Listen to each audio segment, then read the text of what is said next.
let me be clear. BP is responsible for this leak. BP will be paying the bill. Our job is basically to keep the boot on the neck of British Petroleum to carry out the responsibilities that they have. Both the President and Interior Secretary Ken Salazar making it clear who will foot the bill for the Deep Horizon oil spill. British Petroleum, they say, is on the hook for the estimated $14 billion, maybe, or more, that it may take to clean this up. BP said last week it was already spending $6 million a day on cleanup efforts, and a fact sheet on the Deepwater Horizon Response website says they would pay compensation for, quote, legitimate and objectively verifiable claims for losses and damages caused by the spill, as, quote, contemplated by applicable laws and regulations. Today began with a PR blitz as BP's CEO, Tony Hayward, hit the morning airwaves. It wasn't our accident, but we are absolutely responsible for the oil, for cleaning it up. This is not our accident, but it's our responsibility to deal with it. This wasn't our accident.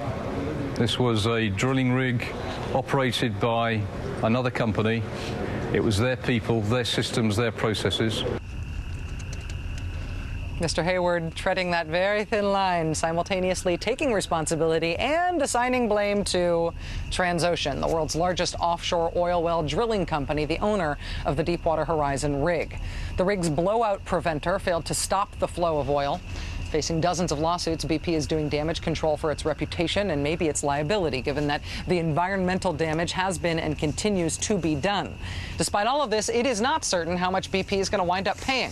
Besides the containment and cleanup costs under the Oil Pollution Act of 1990, federal law limits the amount of damages BP will be responsible for to, get this, $75 million. That's it, $75 million, a drop in the expected bucket.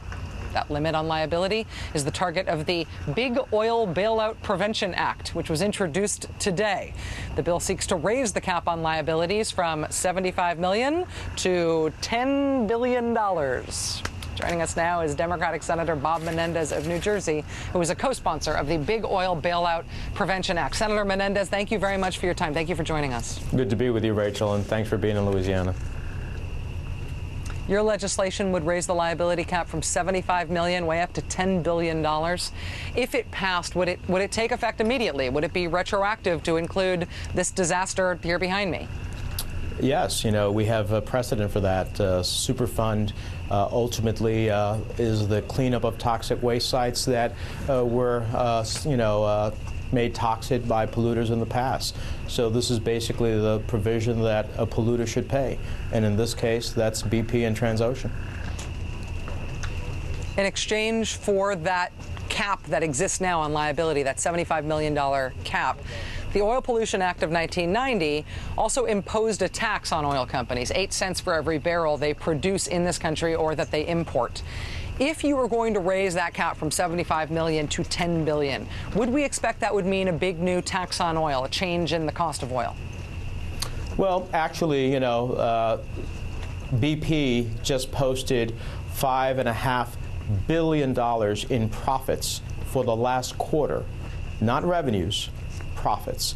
So if they can do $5.5 billion in 3 months of profits, it seems to me that they and other companies and a whole host of other companies were somewhere in that range of $5.5 billion. Exxon had over $6 billion. Some had $2.5 billion. The bottom line is to create liability to the amount we're talking about of $10 billion is not going to ultimately hurt them that badly if they have a spill. And secondly, oil is really controlled on the marketplace with OPEC. So at the end of the day, it's not going to see a spike necessarily in oil prices simply because we hold the polluter to be responsible for their actions. And I heard the BP executive there, and I don't, you can try to shift blame and try to be responsible. At the end of the day, a $75 million liability. Yes, we keep hearing the president say BP is responsible for all the cleanup and all the effort, but at the end of the day, whenever whenever this disaster finishes, and you have those ecosystems, and you have those fishermen, and you have those coastal communities, and you have the estuaries ultimately affected, who are they going to turn to? And the spill fund, which only has about $1.5 billion right now, simply isn't enough and has a limit of a $1 billion limit per incident. I'm afraid at the rate that we're going with this spill, which I think is going to exceed, unfortunately, the Exxon Valdez, that's just simply not going to help the people of Louisiana and throughout the Gulf region.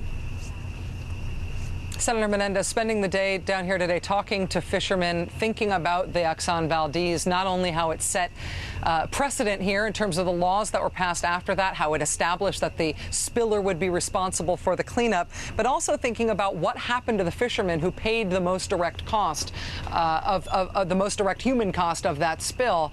The Exxon Valdez case spent decades in court. There was finally a Supreme Court decision, in 2008. So many of the people who ultimately got a reduced settlement from Exxon because of the Valdez spill, so many fishermen who had put in initial claims had died by the time that settlement finally arrived, that it was clear to everybody who watched that something went wrong. Would your legislation also address the timeliness with which people get compensated for losing their livelihoods? Well, Rachel, we believe that, number one, what happened with the Supreme Court and the Exxon Valdez is that they reduced the punitive damages. My legislation talks about the liability, and therefore the liability comes up front right away, makes a determination. You're liable for up to $10 billion. And in doing so, we create the opportunity for fishermen, coastal communities, businesses, and all those who were legitimately harmed by the spill to have access to compensation within not just their lifetime, but a lot more immediately. Senator Bob Menendez, Democrat of New Jersey, thank you very much for your time tonight, sir. Really appreciate it. Thank you.